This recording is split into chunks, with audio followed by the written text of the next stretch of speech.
설교를 지난번에 했을 때가 제가 요한계시록으로 하려고 했다가 난이도가 너무 준비하다 보니까 제가 손을 댈 수 있는 범위 넘어선 것 같아가지고 이건 조금 미루는 게 좋겠다 이렇게 생각하다가 그 책을 쭉 하나 찾으면서 읽다가 괜찮은 책을 하나 발견해가지고 그 책을 가지고 목사님과 얘기하다가 지난주에 한번 설명을 하셨긴 했는데 총 12개의 챕터로 나눠져 있어서 한 달에 한 번씩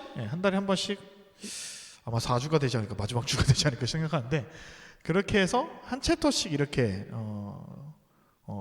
주제를 가지고 설교를 해볼까 하거든요. 그래서 미리 책으로 선행을 하셔도 좋고요. 선행을 하시면은 조금 더 풍성하게 나눌 수 있지 않을까 그렇게 생각을 해봅니다. 그래서 책은 위조된 각인이라는 책이고요. 제가 밴드에다가 혹은 카톡방에다가 링크를 올려둘 테니까 그거를 이제 온라인 서적을 구매하시든 아니면 저 같은 경우는 아이패드로 이북으로 구매를 했는데 조금 더 싸더라고요. 조금 더 싸서 그렇게 했는데 책을 사서 읽으시는 걸 조금 더 권장드리고요. 조금 더 설교 한 번 듣는 것보다 그 전에 한번 선행으로 읽고 파트가 그렇게 길지 않기 때문에 제 기억에 맞으면 한 30분 정도면 정독하면 한 30분이면 한 챕터는 읽을 수 있을 것 같아요. 제가 봤을 때. 그래서 그렇게 한번 읽고 오시는 거를 권장을 드립니다. 그래서 오늘은 이거를 왜 하게 됐는지 그거에 대한 내용을 길게는 안 나오더라고요. 굉장히 좀 짧게 끝날 것 같긴 한데 하여튼 이 취지의 내용을 듣고 한번 여러분도 한번 이거를 왜 하는지에 대해서 한번 고민을 해보시고 동기가 좀 부여가 되었으면 좋겠습니다. 네, 말씀을 시작을 해볼게요. 본문 말씀은 없고요. 본문 말씀 없고 시작하겠습니다. 한 학자가 있었는데요. 한 학자가 기러기에 대해서 연구하는 학자가 있었습니다. 기러기. 이 기러기를 연구하다가 보니까 새끼 기러기를 낳게 됐는데 그 기러기가 이유는 모르겠는데 그때 당시에는 몰랐는데 그 학자를 계속 따라다니면서 인사하는 듯이 계속 따라다니는 거예요. 원래대로면 당연히 엄마를 쫓아가야겠죠. 자기 부모를 쫓아가야 되는데 부모는 한테 가지도 않고 이 학자한테 계속 쫓아온다라는 거겠죠. 그래서 당연히 이 학자는 이 새끼들을 어미 품으로 이제 돌려보내려고 이제 여러 가지 시도를 했는데 그게 전혀 통과가 안 됩니다. 그래서 포기하고 이 회색 기러기들을 받아들이면서 마티나라는 이름까지 지어주게 됩니다. 그리고 이 마티나 덕분에 어떤 이론이 탄생하게 되는데 바로 각인 이론이라는 것이 탄생하게 됩니다. 자, 이 각인 이론이라는 건 다른 게 아니라 동물은 결정적 시기에 처음 감각하고 경험한 것에 영향을 받는다라는 이론입니다. 자, 이러한 현상은 동물뿐만 아니라 인간에게도 굉장히 유사하게 일어나게 되죠. 인간은 출생 직후에 얼마간의 환경이 평생 영향을 끼치게 되죠. 이 말씀을 들으시면서 여러분 주위에 여러분과 관계 맺고 있는 사람들 한번 생각해 보시기 바랍니다. 어떤 여러 가지 사람들이 있죠. 이렇게 제가 질문을 드리면은 아마도 내 주위에 나랑 비슷한 사람, 평범한 사람이 있을 수도 있고 되게 특이하게 나에게 뭔가 크게 자극을 주거나 하는 사람도 분명히 있을 것입니다. 그래서 조금 더 이제 본인이 이제 철이 들고 조금 더 시간이 지나고 사람을 조금 이제 볼 수 있는 지경에 이르게 되면 뭘 알게 되냐면은 한 사람 한 사람의 그 사람을 들여다보니까 한 사람의 세계관과 그 한 사람이 갖고 있는 가치관이 이미 어렸을 적이나 혹은 결정적 시기, 그게 뭐 청소년 시기도 될 수도 있고요, 뭐 다른 큰 사건이 일어나는 계기가 될 수도 있고, 하여튼 그러한 시기의 경험으로 각인되어 버려서 무엇인가의 그런 것들의 결과일 때가 많습니다. 생각보다 이 사람이 왜 이런 성격을 갖게 됐는지, 왜 이 사람이 이런 말투를 갖게 됐는지에 대한 것들을 보면은 대체적으로 그 과거의 특정한 사건들을 통해서 그것이 각인이 되어 버려가지고 그게 바뀌는 게 쉽지 않은 경우가 좀 있거든요. 또 어떤 경우가 있을까요? 또 인간은 여러 가지 선입관이라든지 편견 등을 갖게 되죠. 이것도 또한 마찬가지죠. 자, 이 역시 우리 속에 각인된 무엇일 때문일 가능성이 굉장히 높다라는 것입니다. 그런데 이러한 각인들이 건강하고 진실한 것이라면 얼마나 좋을까요? 건강한 부모님의 사랑이 진실하게 아이들에게 전달이 되면은 부모의 무조건적인 지지를 받게 되죠. 무조건적인 지지가 아이들 마음에 각인이 되게 됩니다. 예.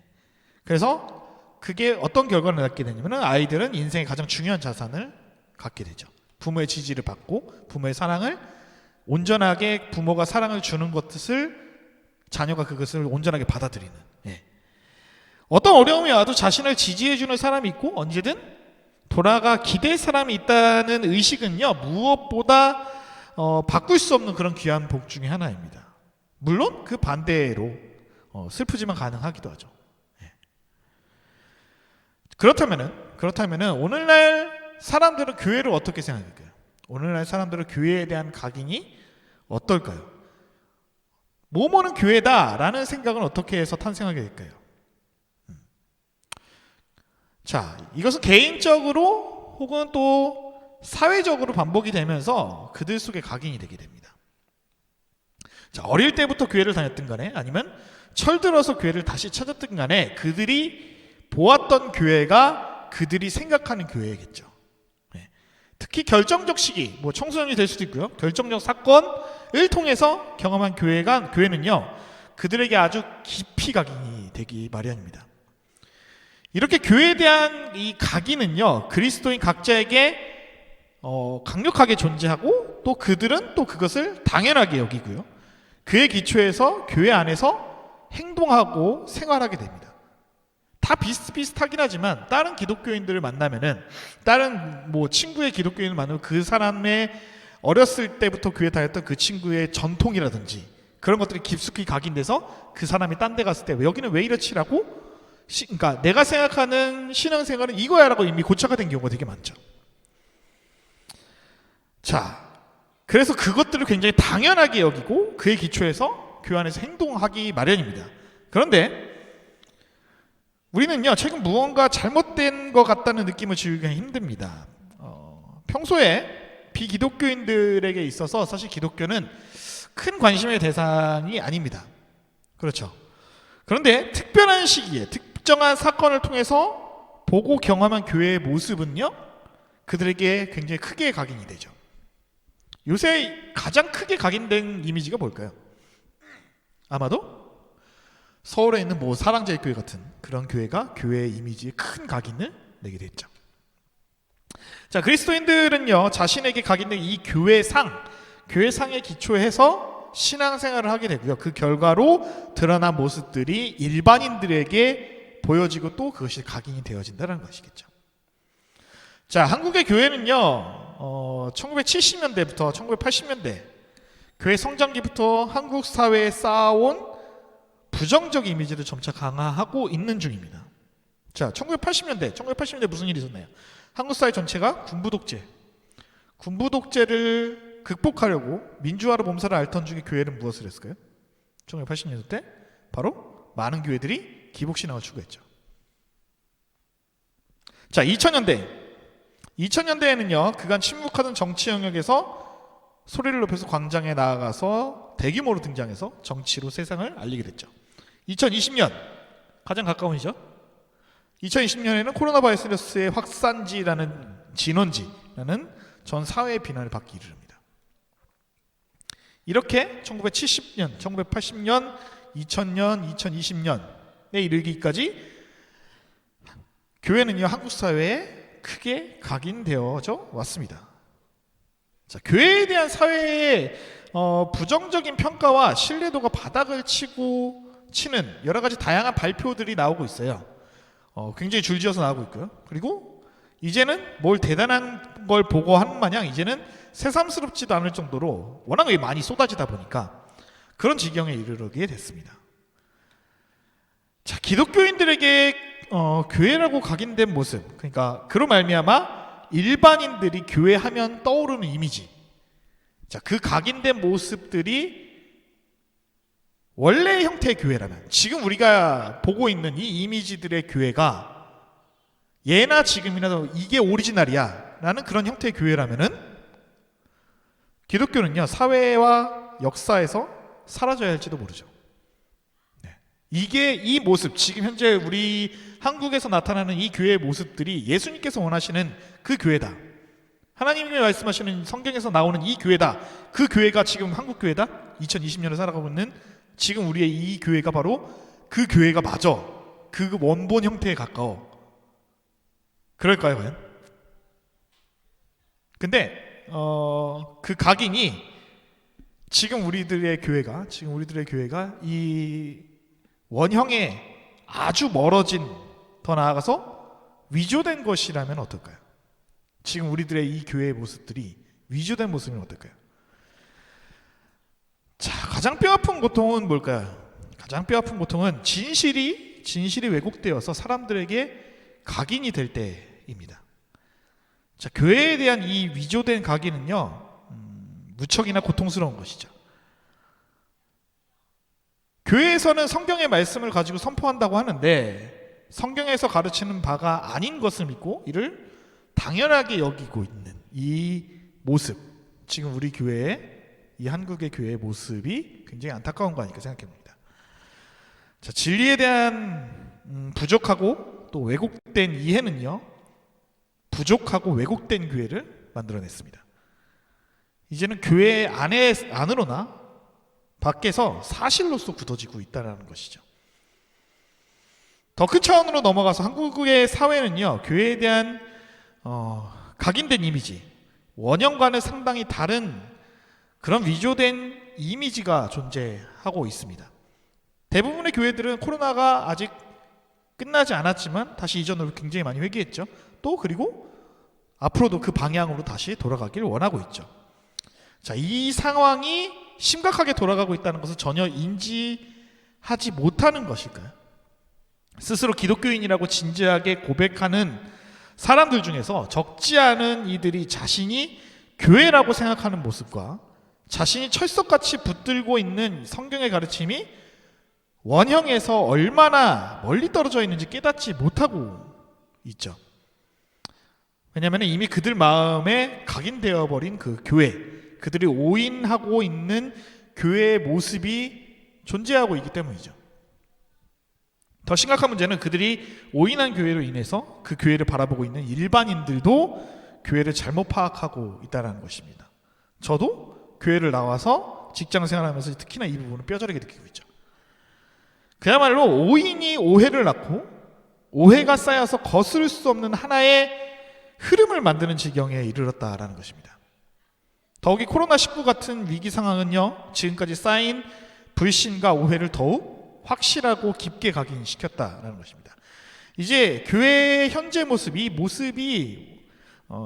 원형의 교회의 모습과 얼마나 다른지조차 알 수 없을 지경에 이릅니다. 그래서 서울대 손봉호 명예교수님은요, 이렇게 얘기를 하더라고요. 한국 교회가 개신교 역사상 가장 타락했다라는 인터뷰까지 나오기도 했습니다. 자, 불행하기도 또 고통스럽게도 오늘날 교회 안에는요, 속박, 위선, 광신, 헌신 같은 숨막히는 모습이 있습니다. 제사거부, 배제와 혐오, 정교분리, 남성분 중심 같은 시대와 동떨어진 모습도 있죠. 오랫동안 해온 교회의 전도. 아, 줄인다고 줄였는데 이게 안 나오네요. 계속 CD가.